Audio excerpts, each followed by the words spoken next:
Hello बच्चों, कैसे हैं आज सब लोग। आशा सभी अच्छे होंगे और आपकी पढ़ाई लिखाई भी अच्छी चल रही होगी। ठीक है, हमने इससे पिछले वीडियो में क्या पढ़ा था, ऑक्सीजन संख्या और उसके आधार पर फॉर्मूले बनाना।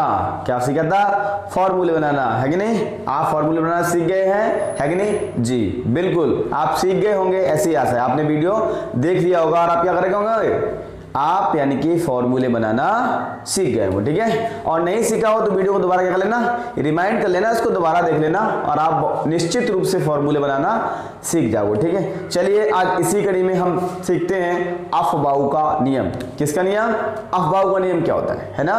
चलो स्टार्ट करते हैं।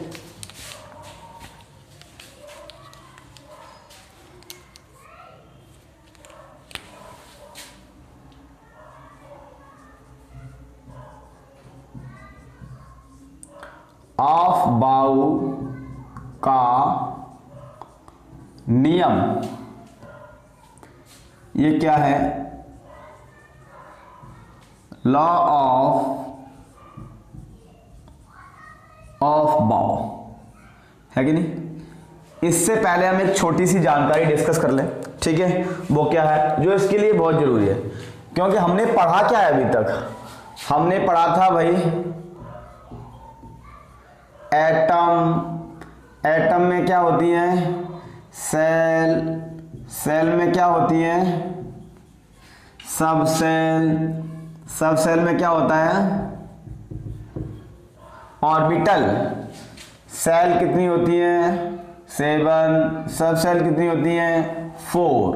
ठीक है, और ऑर्बिटल अलग अलग। अब हम देखते हैं यहां पर कौन सी सेल में कितनी सब सेल होती है। ये अगर आपको पता है, अफबाऊ का नियम बनाना बिल्कुल आसान है। ठीक है, तो वैसे तो मैंने आपको बता दिया है। ठीक है, उसमें थंबनेल है केमिस्ट्री 0 से प्री बेसिक केमिस्ट्री। सब वीडियो को देख लेना। केमिस्ट्री का क्या है, एक से यानी कि बिल्कुल छोटा सा डाउट है वो भी नहीं रहेगा, यानी कि पूरा क्लियर हो जाएगा आपका, और आपको फिर बड़े से बड़े समस्या को हल करने में कोई भी प्रॉब्लम नहीं होगी। यानी कि समस्याएं अब हुई आसान। किसके साथ? कंसेप्ट क्लासेस, है कि नहीं। किसके साथ? साइंस कंसेप्ट बाय प्रवेश, है कि नहीं। ये कंडीशन है। तो देखते हैं हम, यानी कि सेल नंबर सेल का नाम के, यानी कि पहले सेल का नाम क्या होता है के। इसमें सब सेल कौन सी है? एस। दूसरी कौन सी है? एल। इसमें सब सेल कितनी है? 2, एस और पी। तीसरी का नाम क्या है? के एल एम। सब सेल इसमें कितनी है? एस पी और डी। और चौथी का नाम क्या है? के एल एम एन। इसमें सब सेल कितनी है? एस पी और डी और एफ, है कि नहीं। समझ में आया? हाँ, चलो अब हम बनाते हैं अफबाऊ का नियम। देखो, पहली सेल में सब सेल कितनी है? 1, यानी कि पहली सेल की पहली सब सेल। तो सबसे पहले मैंने क्या लिखा? पहली सेल, इसकी पहली सब सेल 1s। फिर दूसरी सेल में कितनी सब सेल हैं? दूसरी की s और दूसरी की p। तो मैंने यहां पे लिख लिया 2s 2p। तीसरी की s, तीसरी की p और तीसरी की d। तो मैंने यहां पे क्या लिख लिया? 3s 3p 3d। फिर चौथे की S, चौथे की P, चौथे की D और चौथे की F, क्योंकि है ना, यानी कि 4th सेल की तो सब सेल हैं। तो ठीक उसी तरीके से हम लिखते हैं, यानी कि 4S 4P 4D और ये 4F। यहां तक आपका होगा क्लियर। बट हमारे एटम में सेल कितनी होती है? 7। तो अभी तो हमारा 4 तक कम हुआ है। इससे आगे हम क्या करते हैं, चलिए देखते हैं। 5वीं नंबर की को आपको क्या लिखना है भाई? सेम तरीके से, यानी कि 5s 5p और यहां पे आपने लिख दिया 5d और 5f। फिर यहां पर 6s 6p और 6d। एक आपने क्या कर दिया? घटाया। फिर दोबारा से एक घटा दो, 7s 7p है कि नहीं, एक घटा दिया, यानी कि 5th तक आपको सेम लेके चलना है, तो उससे 1 घटाना है। यानी हमने जैसे यहाँ पर 6f तक नहीं ले गए, हमने क्या किया 6d, यहाँ से फिर हम 7d तक नहीं ले गए, क्या कर दिया 7p, यानी कि एक एक करके। अब हमें क्या करना है, इसको राउंड अप करो। राउंड अप क्यों करना है, जिससे क्या दिखने लगे आकर्षक, अच्छे दिखेंगे, तो आप इनको जल्दी सीख जाओगे। अगर अच्छे नहीं दिखेंगे तो आपको क्या होगी, सीखने में परेशानी होगी।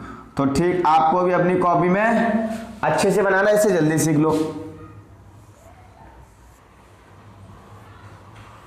देखो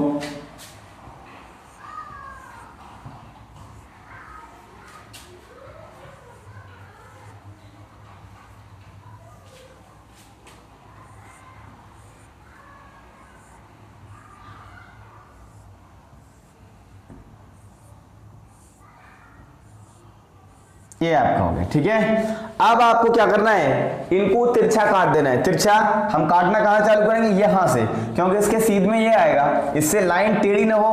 आप काट तो यहां से भी सकते हो, यहां से भी सकते हो, बट यहां से अगर ऐसे तीर लगाओगे तो लाइन टेढ़ी होने की संभावना बिल्कुल नहीं होगी। और जब लाइन टेढ़ी होने की संभावना नहीं होगी तो आप उसको अच्छे से ऑब्जर्व कर लोगे, अच्छे से सीख लोगे, ठीक है। तो चलो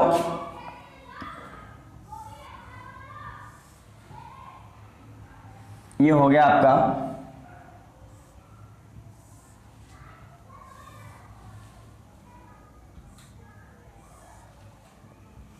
देखो केवल आपको क्या करते चलना है, देखते चलना है, बिल्कुल आसान है।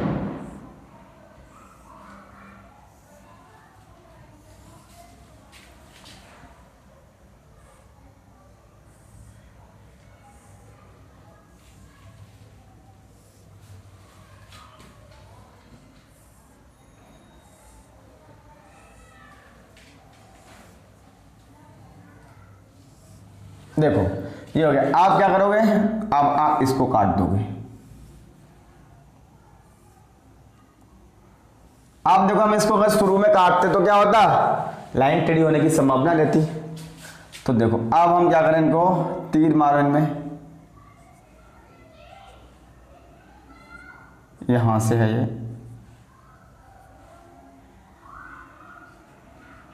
और ये यहां से है।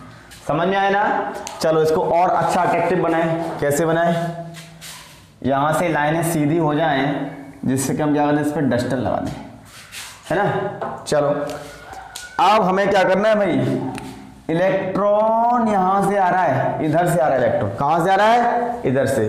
तो जा कहां को रहा है, जाने का इंतजाम कहां पर है भाई, अपने पास है। कैसे है, देखो ये मैंने आपको ब्लू कलर से दिखाया है, जिससे कि आप इसको अच्छे से ऑब्जर्व कर लो। देखो ये इलेक्ट्रॉन फिर यहां से यहां गया, फिर यहां से दोबारा ऐसे आएगा,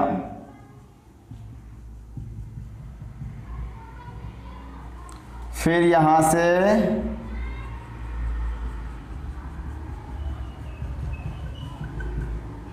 ये दोबारा ऐसे आएगा,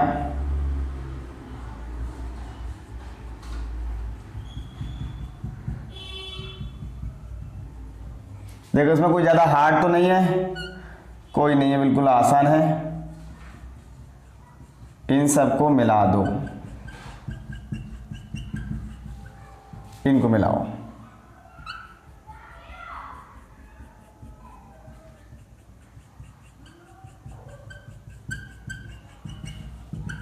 देखो ये बन गया, ये बन गया अफवाह के नियम का क्या डायग्राम। क्या बन गया, डायग्राम। समझ में आ गया। देखो कितना आसान है, ये क्या बन गया अफवाह। अब देखने में कैसा लग रहा है आपको, कैसे कैसे बनाएंगे, ट्रिक मैंने आपको बता दी, वैसे बनाना है। अब हम देखते हैं इलेक्ट्रॉन सबसे पहले कहां भरा जाएगा। इसमें इलेक्ट्रॉन क्या होते हैं, ऊर्जा के बढ़ते हुए क्रम में प्रवेश करते हैं। यानी कि इलेक्ट्रॉन जो भरे जाते हैं, जो ऊर्जा के बढ़ते हुए क्रम में भरे जाएंगे, यानी कि सबसे पहले इलेक्ट्रॉन उसमें भरा जाएगा जिस कोष की ऊर्जा सबसे कम होगी। तो सबसे छोटे की ऊर्जा सबसे कम होती है, ठीक है। एक क्या है, बड़ा बच्चा है, एक कहता है छोटा बच्चा है, दोनों लड़ाई जीते कौन, बड़ा। क्यों, क्योंकि उसके अंदर एनर्जी ज्यादा है, ठीक है। तो ठीक उसी तरीके से क्या है, यानी कि ऊर्जा के बढ़ते क्रम में तो सबसे कम ऊर्जा छोटे की, तो सबसे पहले इलेक्ट्रॉन किसमें भरा जाएगा, छोटे में, यानी कि 1s। तो अब हम यहाँ पे देखो भरें, कैसे कैसे भरें। सबसे पहले इलेक्ट्रॉन कहाँ जा रहा है, 1s, तो हमने यहाँ पे लिख लिया 1s। इससे अधिक ऊर्जा देखिए घूम के आया किसमें, 2s, 2s, 2p, 3s, 3s के बाद आपका इलेक्ट्रॉन कहाँ जा रहा है भाई, 3p, 4s, 3d, है कि नहीं।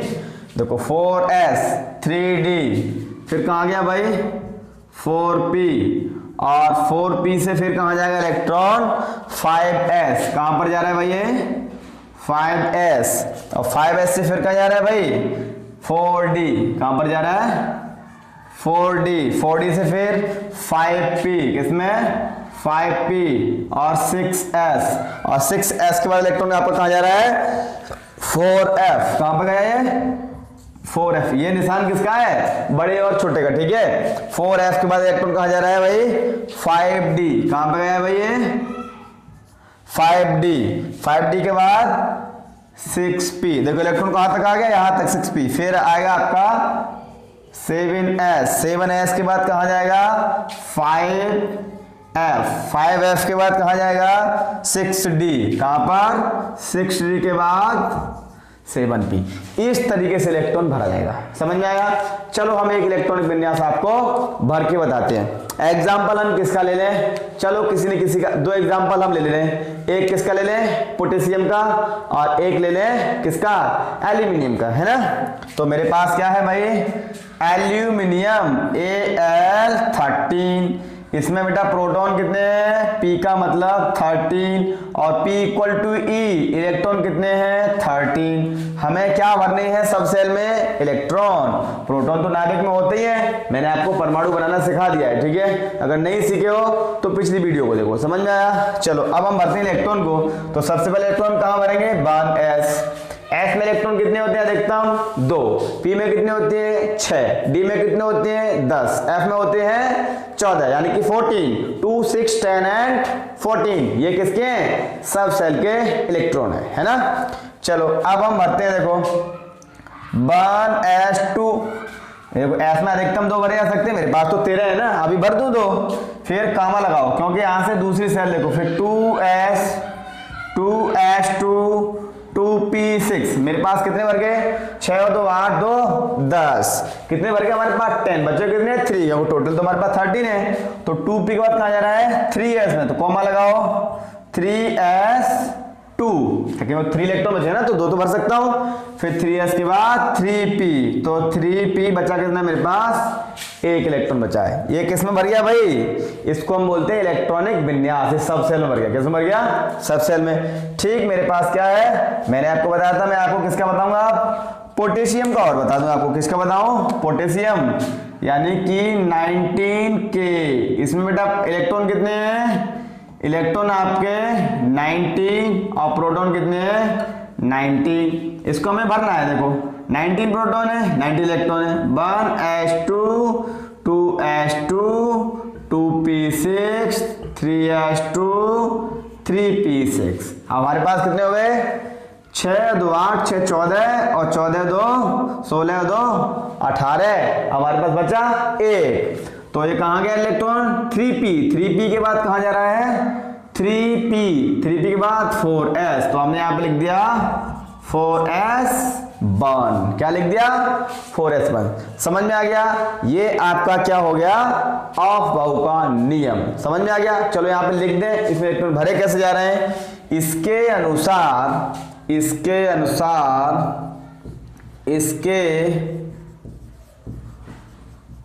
अनुसार किसमें सेल